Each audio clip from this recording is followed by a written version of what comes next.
Welcome to the Life After Plus One podcast, where we turn life's lemons into delightful lemonade.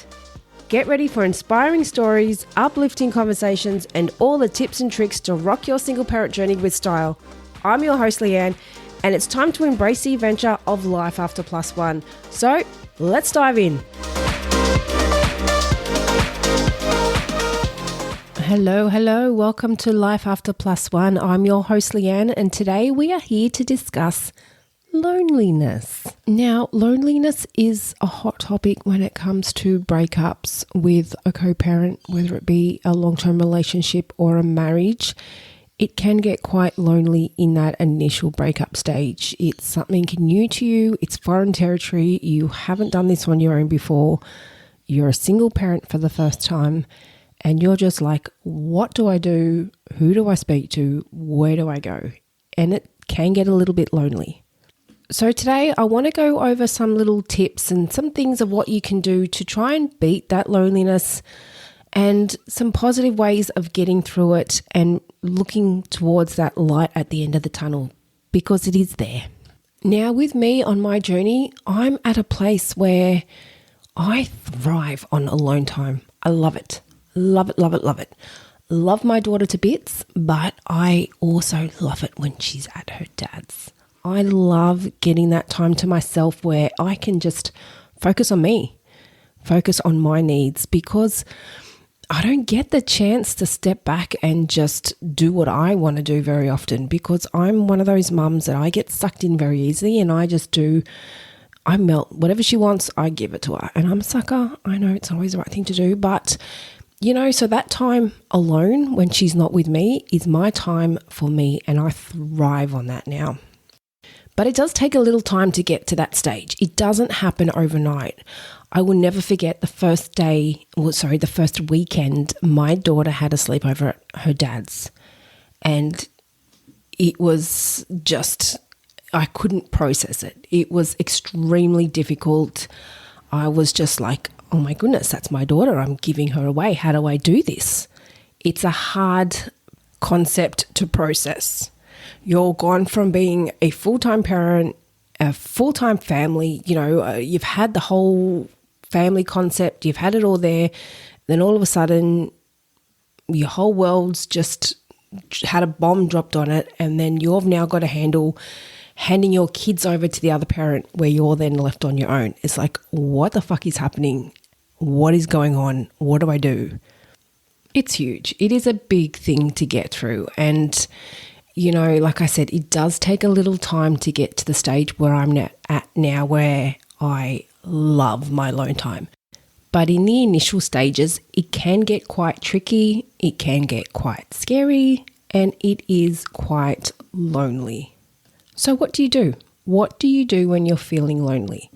Well, I know when I first broke up with my daughter's dad, I probably did the one thing that I wouldn't recommend, which is I just kept to myself.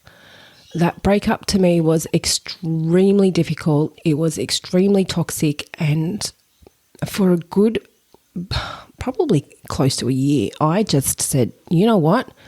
Fuck, if this is what it's like, I'm just stepping away from everyone. And that's what I did. I stuck to myself for a lengthy period of time. I didn't want to date. I didn't want to socialize with anyone. And I just stuck to me and my daughter, which is probably not the right thing to do. But for me at the time, it worked. What I would highly suggest, though, is to focus on finding people around you who are positive influences, people who are supportive, people who are understanding, and people who get where you're coming from. It can be quite difficult to talk to people who are happily married and are living that life that you once thought you had. So it can be quite difficult to get advice from people like that, because you're going through a whole lot of emotions. You've got a whole lot of shit going through your head. You go through grief, you go through sadness, you go through anger, you go through happiness that it's over. You'll go through every single emotion you can think of when you're going through a breakup like this.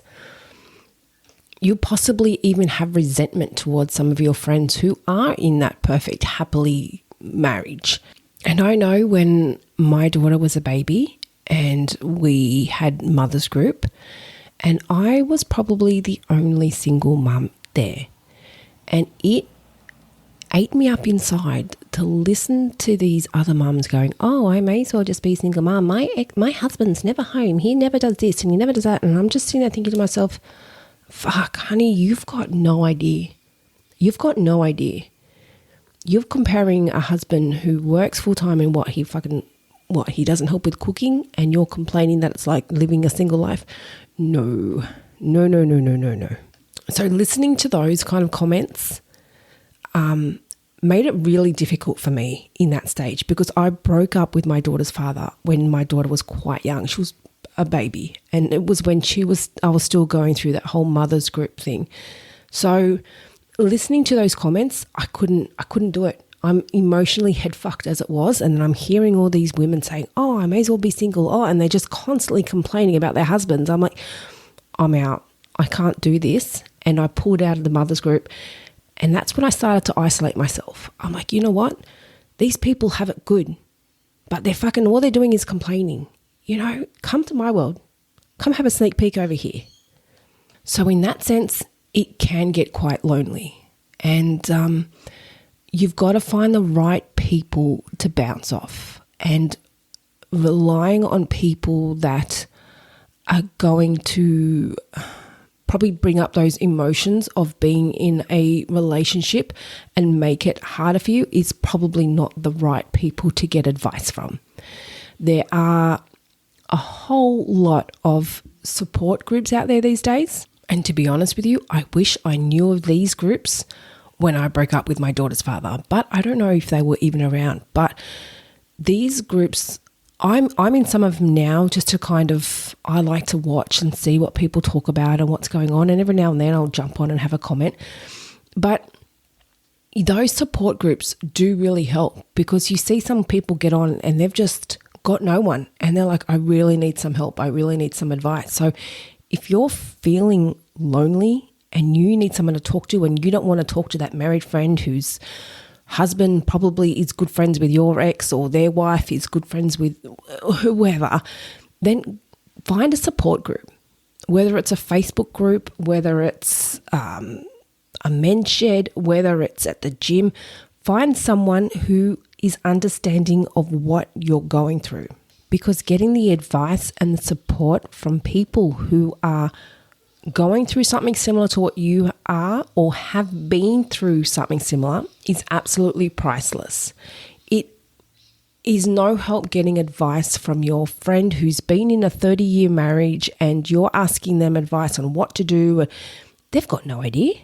Well, not to be rude, they're probably great friends, but what advice are they going to give you on what to do in your breakup? They've never been there. They don't know. You're not asking the right person. It's like going to a hairdresser and asking them for finance advice. Would you do that? Probably not. So find your audience, pick the right people to get advice from, because honestly, it is so much more uplifting and motivating when you're getting help from people that are understanding of what you have been through. So honestly, don't underestimate how difficult this process can be, because it is. It's not just something that's, oh, fuck, me and Tom broke up, and then next week it's all like as good as gold and you're just back to living your normal lives. It doesn't happen. It's a slow process. It can take up to 12 months. It can take even longer, depending on how much emotions and mental baggage you've got with you. And baggage isn't always a bad word. Like, fuck, if you're an adult and you're in your 30s, 40s, 50s, and you've got kids, you've got baggage. And that's not necessarily something bad. Everyone has baggage. Just know how to manage it. That's the thing. So going back to loneliness, find your people. Find your people. And I guarantee you, it'll make the world of difference. It really will. So going back to my relationship history a little bit, just to let you know where I've been through. So back in my 20s, I was married. We were together for about 12 years, and of those 12 years, we were probably married for about 18 months. So short marriage, long relationship. Now, I met him fresh out of high school. Literally, I was still 17, the January, just out of finishing year 12. We'd done a lot of travel together, and I think it just got to the point where we got married pretty much because of the constant questions. When are you getting married? When are you getting married? And we just felt like that's just what you do. You've been together that long, you get married. Back now, I look back at it and I know that we both weren't happy, and it wasn't what we wanted, but I don't think we were at a stage where we knew how to fix that or how to change that or how to move on. So that breakup then, after that one, even though I didn't have kids in that marriage, it was still an extremely difficult breakup. And I remember for me, one of the biggest things I did after that breakup was, for the very first time ever, I joined a gym. And that was my sanity. That's how I cleared my head. I think I was 26, 27 at the time. He was a very controlling person. I lost myself. I lost my friends. I lost control of my finances. I lost a lot of my life. And I can't blame him. I'm a grown-ass woman. I could have put my foot down. But unfortunately, back then, I wasn't confident enough in myself to do that. Thankfully, the situations that I've been through have given me that confidence to now where I can stand up for myself and say, no, fuck. See, dude. So leaving that relationship, the one thing I did for myself to get through that and to handle that stage of loneliness was to join the gym. And for me, that was so good. I used to work in the city. I'd get up really early in the morning and I'd go to the gym every morning before work. The things we did when we didn't have kids. Love my child to bits. But when we didn't have that restricted schedule, we could come and go as we please. How good is that? So when you're going through a breakup and you're wanting ways to clear your head, the gym is such a good outlet. And if you're not, you don't have to be a gym junkie. I go to the gym now, but you look at me and you probably think, well, fuck, she goes to the gym. I do go to the gym. But you know what? I'm at that stage in my life where I don't go to the gym to be a gym junkie. I don't go to the gym to be a fucking size 6, bodybuilder. I go to the gym for my mental health because it makes me feel good. It makes me feel good. And it's my way of clearing my head. So when you're looking to find ways of handling the loneliness, think of ways that you can make yourself feel good, ways that you can clear your head. And exercise in any form is the perfect way. And like I said, if you're not a gym junkie and you have zero interest, yoga, Pilates, even a freaking walk on the beach. I do that. I try and do it every day. Sometimes it's just 15 minutes because I'm just not in the headspace, and 15 minutes is enough for me to just get out, get some fresh air and feel better about myself. Another way to tackle the loneliness is definitely limit social media. That can be a massive head fuck. Whether it be you jump on and you see people on holidays and you see those families traveling together or doing happy stuff together, or stalking your ex or stalking your ex's ex or whatever you freaking do, I don't know. Limit social media. It will seriously just fuck with your head. Do what you need to do, but don't rely on it for stalking or for checking out what anyone else is doing. It's not healthy. And if you're going through a stage where you're just mentally and emotionally head fucked, social media will just fuck with it even more. This is the time that you need things that are going to make you feel good about yourself. And I can guarantee you, social media is not it. Now, I'm not saying go delete your accounts and stay off it completely, because who's going to do that? If you can, yay, good on you, go for it. but I highly suggest limiting your time on social media. Maybe get on, check your notifications, check your messages, do what you got to do, then get off it. Don't use it for scrolling like aimlessly. It's a head fuck. Now, another thing you can do when you're feeling lonely, and this is what I do quite often when I'm alone and I don't have my daughter here with me, and that's self-care. I love doing things for me, whether it be just going out to get a pedicure, whether it be sitting at home on an evening and just doing a face mask, whether it be going for a massage, whether it be going for a walk on the beach, whether it be catching up with friends. All of these things are self-care. Do things for you. And things for you and things that would be considered as self-care is anything that makes you feel good. So this is the time to look after you. You are the number one in this situation. I mean, of course, your kids are there and they are priority, but you need to focus on you, because if you're not feeling good in yourself, then how are you going to be a good parent? So don't forget, you've probably been in a long-term relationship where you haven't been given the chance to do much for you. You've been stuck in the whole wife zone or the husband zone, and you've just been busy going to work and coming home or doing the whole family thing, and you haven't had the time to do anything for yourself. Well, you know what? Now you've got it. So this is your time to get out and do you. Do things for you, whether it be meeting up with your mates for a drink or going out to play golf or doing whatever it is. Find something that makes you feel good. Personally, I try and do at least one thing a day of self-care that makes me feel happy. And that can be anything from meditating to walking on the beach, to going to the gym, to catching up with friends, anything at all. Honestly, that's what you need in this time when you're feeling lost and you're feeling lonely. You need to make you feel good and not rely on somebody else to be doing that for you. Now, going through a breakup, another thing that is really good to do, which is kind of relates a bit to what I just touched on about doing things that make you feel good, which is rediscovering who you are. A lot of people, when they're in a long-term relationship, their needs and their goals get neglected.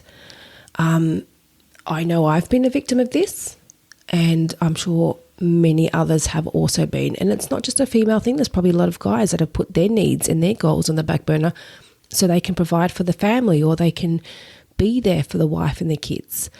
This is your time to now fulfill those goals. Do what you've been wanting to do all this time that you now finally get the chance to do. Now, that could be something as simple as learning a new sport.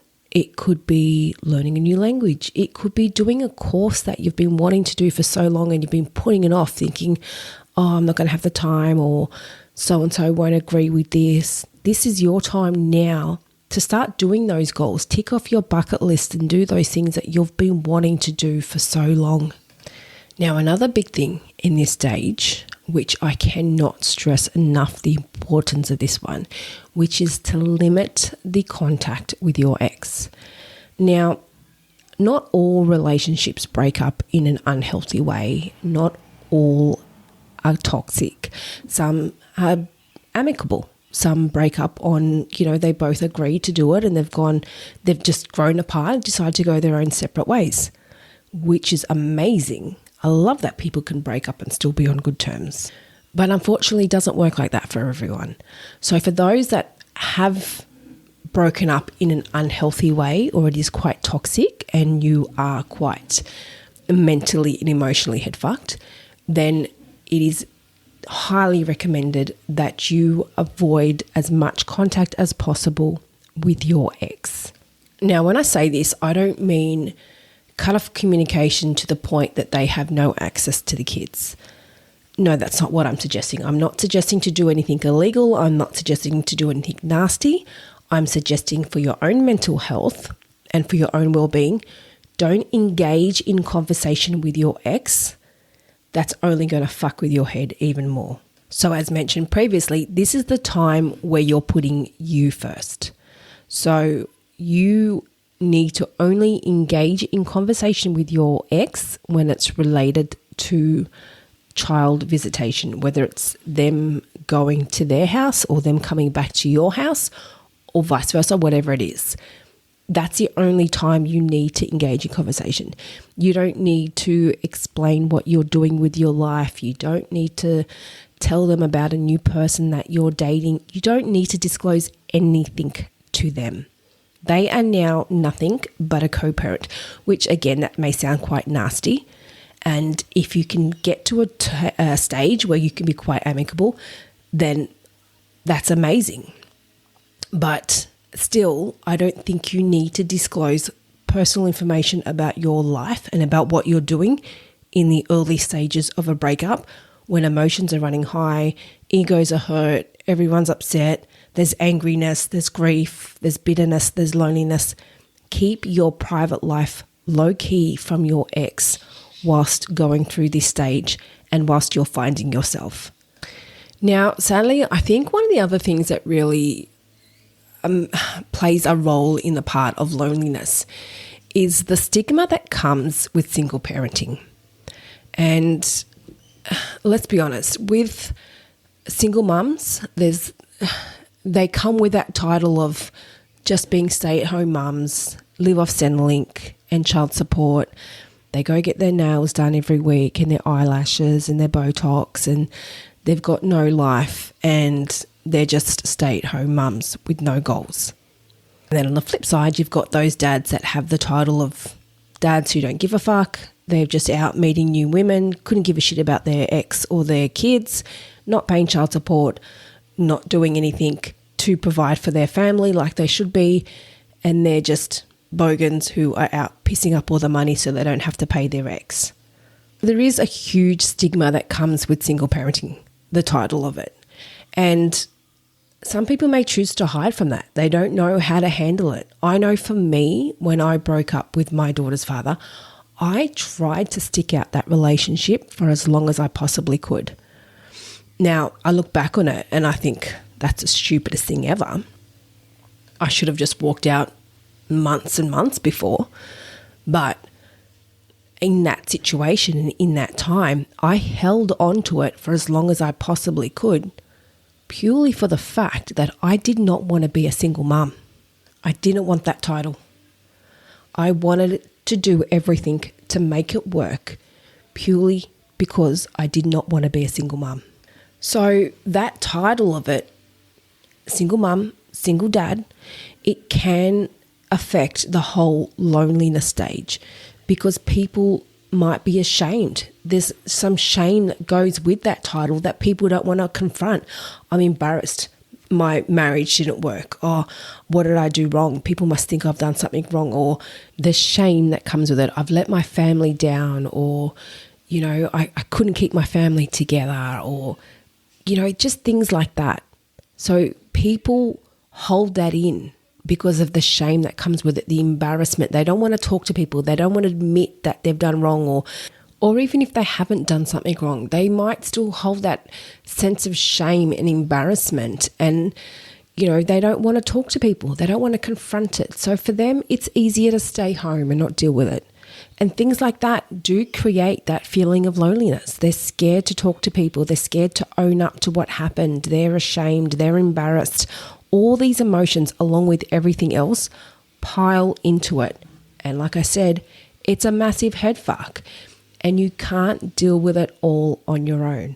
So when your loneliness does get too much and you can't get a grip of it, then definitely speak to someone. Get a therapist, a counselor, whoever you need. Get a paid professional that can come in and give you some proper advice on how to handle your feelings and emotions and how to get through it all. Me personally, the best way I got through it was things like this, podcasts. I love listening to podcasts, and anyone that knows me, I'm a podcast freak. I can listen to them 24 hours a day if I could. In my car, at the gym, going for a walk. I even put my headphones on when I'm cooking and listen to one. For me, that's my sanity. It just helps me get an understanding of things and how to handle things better and how to be a better person and how to get through things. So get advice, listen to people, listen to podcasts. It's not always a way to fix a situation, but it's definitely a way to help you handle it and manage it better, and a way to handle that loneliness and get through it.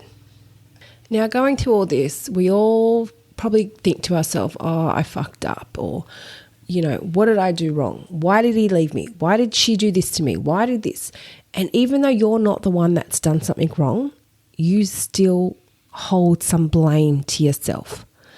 The biggest thing I can say in this time is to be kind to yourself. Be kind. We all make mistakes. We all learn from our mistakes. We all grow as a person. And for me, the relationships I've been through are the biggest tests for me in my life to help me grow as a person and to help me learn from my mistakes, learn from what I've done wrong, learn from why I react certain ways. It's amazing what you can learn from yourself when you step back after a relationship and look at why you reacted the way you did, why you said that, why didn't you say that, or whatever it is. There's so much you can learn from yourself in a breakup. It's just priceless. And this is not the time to sit there and blame yourself and hold all the anger towards yourself from something that's happened. This is the time to look back and go, you know what? That was a great relationship. Sadly, it didn't work. What do I gain from this? What do I gain from this? I can look back on the relationship with my daughter's father and say he was a complete fuckwit.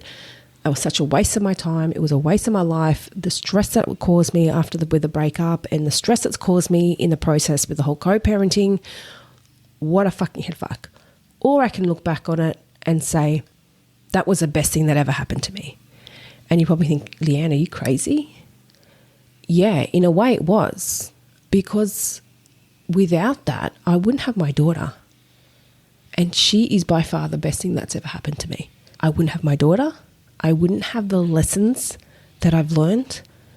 And I can tell you now, if I didn't go through that toxic breakup, I would not be that confident person that I am today. So many people are shocked to find out that when I was going through school and when I was much younger, I was extremely shy. I could not handle social settings and group gatherings. I was always the quiet little mouse at the back. I would hide in the back corner. I would just move so I wasn't involved. I wouldn't get questions asked to me. My face would go red when people asked me questions and I was sent over attention. I didn't like it. Now, my daughter always tells me, Mum, you're so loud. Mum, why are you so loud for? I guess because I've grown so much. I'm now at a space that I'm confident in myself. I'm confident in who I am. And I don't go out, I don't leave the house, focus on who's going to like me and who's not going to like me. They're not paying my bills. All I'm focused on is me and what do I want to achieve in life and being the best mum I possibly can. So this is your time to be appreciative of what you've just learned through that extremely difficult lesson. Now, one of the last tips I want to touch on is one of the biggest things I do to kind of get me through, or when I'm feeling a bit low or, having those shit times. Like, we all go through stages. We all go through little periods where you're feeling really good and all of a sudden something happens and you just feel, oh, I feel shit today. One of those things that I find that always gets me through is to have a list of goals. Some may think, Leanne, I don't do that shit. Well, I do. And I've done it for some time. And I find it so motivating when I can go back and I can cross things off that list and go, yep, done that. Whether it be places I want to go, whether it be things I want to do, whether it be just bills that's got to be paid, whatever it is, I write out lists and I'm constantly writing lists. I've got lists everywhere. I've probably got like 10 different notepads with all these lists, and I go back and I cross it off as things get done. So for me, when I'm feeling a bit lonely or a bit lost, which I don't really get that emotion that much anymore these days. But, when you do have those low days, have some goals, set some goals, and then go back and look at it a week down the track, a month down the track, a year down the track, and go, you know what? Holy fuck. I did that, I did that, I did that, I did that. And do you know how rewarding that is? Fuck, that feels good. So yeah, loneliness can be difficult. It can be hard. And like I said, in those early stages, it's extremely difficult to process along with all those other emotions. It's tough. But just don't forget, put your needs first. Put your needs first. Focus on what you want to do. Set your goals. Focus on your self-care and do things that make you feel good. And don't forget, self-care doesn't have to be an extravagant hot stone massage that costs $300 or $400. It can be something as simple as a bath at home with some candles. Do things that make you feel good. And I totally understand that those first few weeks, possibly even those first few months of doing the whole co-parenting exchange where your kids are at the other parent's house for the first time, it's quite difficult. It's not easy to process. But don't be hard on yourself and use this time for you. Even if it's reading a book, if you're not ready to socialize yet, find things that you can do at home that distracts you, that's not going to be social media and stalking and aimlessly scrolling. So I do get it. I'm not going to sugarcoat it. It is an extremely difficult process.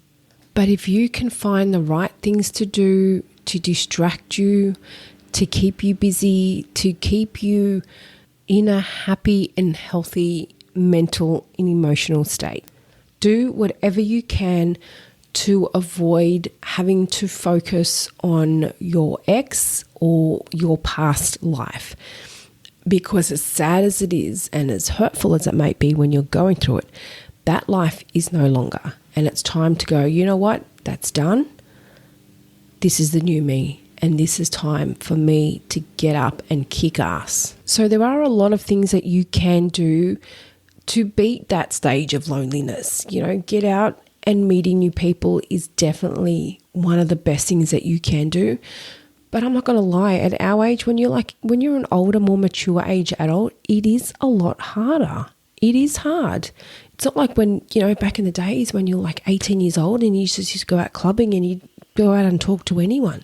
It's not like that at this age, is it? So be kind to yourself. And if you're not someone that can just go out and talk to anyone, then you know what? Even if you just say hi to someone when you go get your coffee, go out and smile at someone when you go on your beach walk.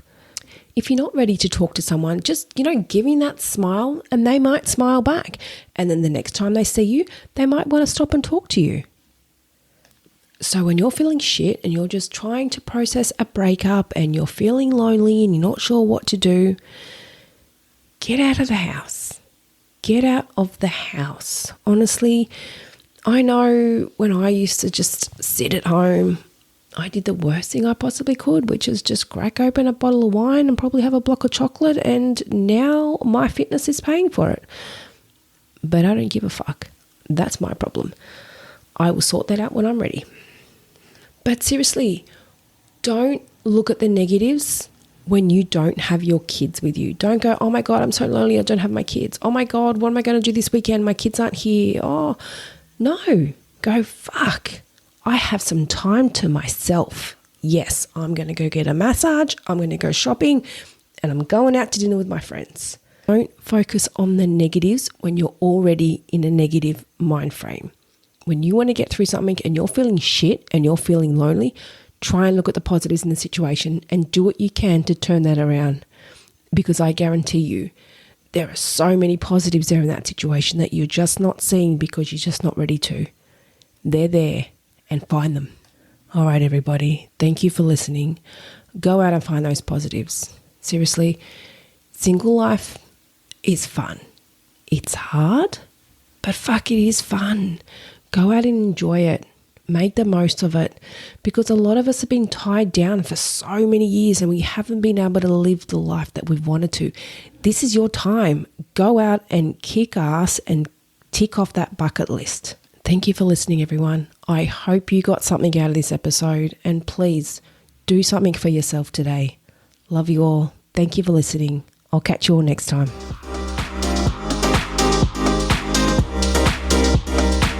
Thank you for joining us on the Life After Plus One podcast. If you loved what you heard today and looking for some further support, then jump onto our website, lifeafterplusone.com. Plus, don't forget to check out our Instagram page for further resources and inspo. You can find all the links in the show notes. And remember, you're not alone on this path. I'm looking forward to seeing you on the next episode. And in the meantime, keep thriving, keep growing, and keep exploring your amazing life after plus one.